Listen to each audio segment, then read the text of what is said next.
All right, welcome to Unit 2, Chapter 4. We're going to start talking about demand. Supply and demand is kind of the heart and soul of economics. It's the heart and soul of basic economics. Everything is based off of supply and demand. If you understand supply and demand, you can understand economics. So what is demand? Demand is wanting to purchase a good or a service. It's something that you would go out and buy. That's all it is. It seems really simple, but it's going to get a little more complicated here in a minute. Now, people have to be willing and able to buy the good or service. Okay, this can't be something that's a pipe dream, something that they can never afford or never do. Like, oh yeah, I want to buy a yacht. That's not demand because there's no way I can afford it to buy a yacht. Now, this is important. This is where it's going to start getting a little complicated. The law of demand states that as the price of a good increases, the quantity demanded decreases.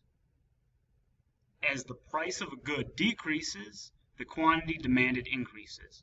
As price goes up, quantity demanded goes down. As price goes down, quantity demanded goes up.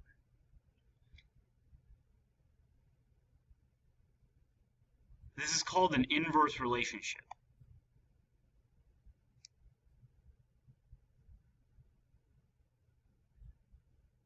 So if you go to a gas station, or if you go to a gas station and they're selling a bottle of Diet Coke, and the Diet Coke is $4, you'd be like, I don't want that. It's too much money.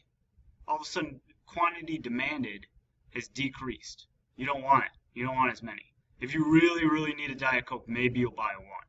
But for $4, it's too much for a Coke. Now, you take that same Coke and you drop the price down to a quarter. Well, you're like, dang, that's a really good price.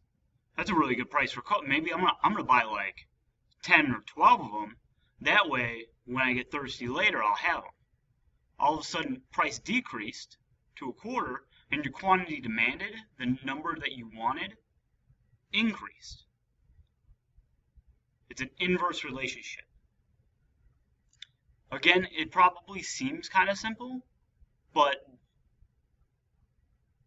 the more you talk about it, and the more examples that come up, the more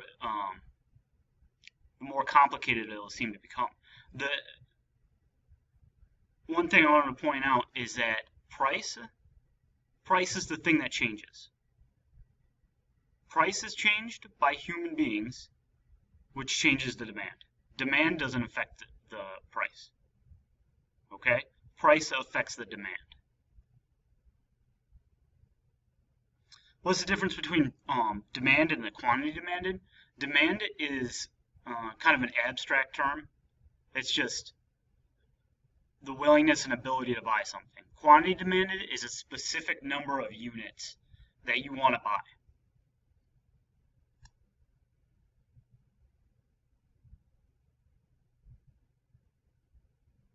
Now, the law of diminishing marginal utility. This states that the more of something you consume, the less satisfaction you get from it. Okay? So as a person consumes, this is going to sound complicated, but it's actually pretty simple. As a person consumes an additional unit of a good, which means every time you eat one extra cheeseburger, all right, eventually the utility is another word for satisfaction, gain from each additional unit of the good decreases. So if you're at Dunkin' Donuts and you have a donut, the first donut's probably pretty good. Well, if they give you as many donuts as you want, eventually, donuts start tasting disgusting. You don't want to eat them anymore. You're like, God, this is too sugary. It's too sweet. You're like, can I have real food instead?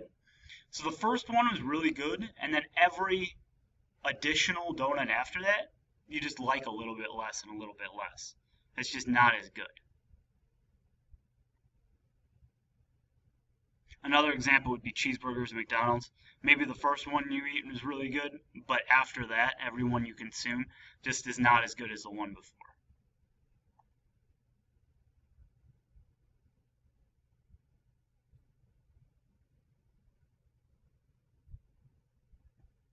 Now, the more utility, this is an economic term for satisfaction, that you receive from a good, the higher the price is going to be that people are willing to pay for it. If you get a lot of satisfaction, if you got a lot of utility out of something, then you're going to be willing to pay more money for it. If it has really low utility, if it's just not that good, if it's a really crappy cheeseburger, you're not going to pay that much for it. You'd be like, why am I going to buy this? I'm not going to pay that much. It's not good. I don't want it.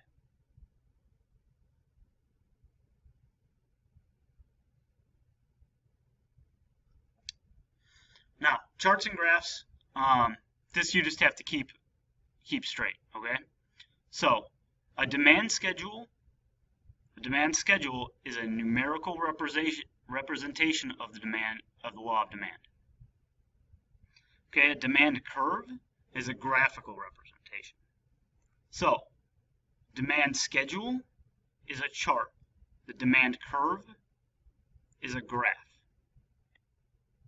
Demand schedule, the price, if the price is higher, if it's $5, quantity demanded is 1. If it's $4, quantity demanded is 2. So as price goes down, quantity demanded goes up. So it's an inverse relationship. You can see that on the under the schedule. As price goes up, quantity demanded goes down, and as price goes down, quantity demanded goes up. This is also represented on a demand curve, where as price gets higher, the highest point on price has a really low quantity demanded, while the really low spot on price has a really high quantity demanded.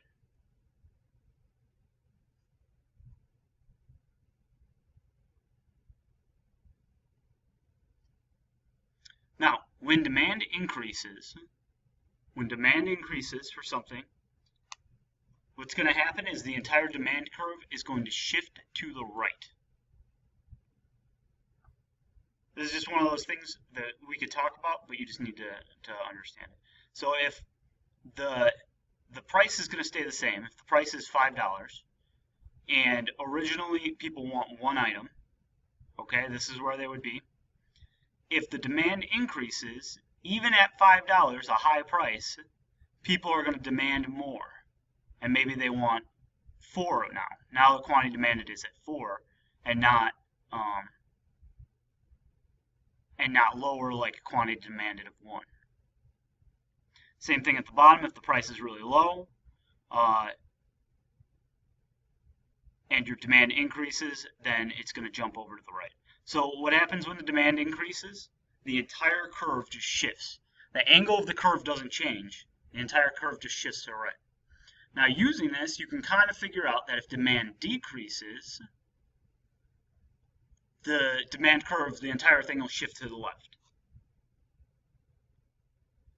So if demand increases, the curve shifts to the right. If demand decreases, it shifts to the left. I think that's where we're going to stop for right now. In the next video, we'll explore the law of demand in a little more detail.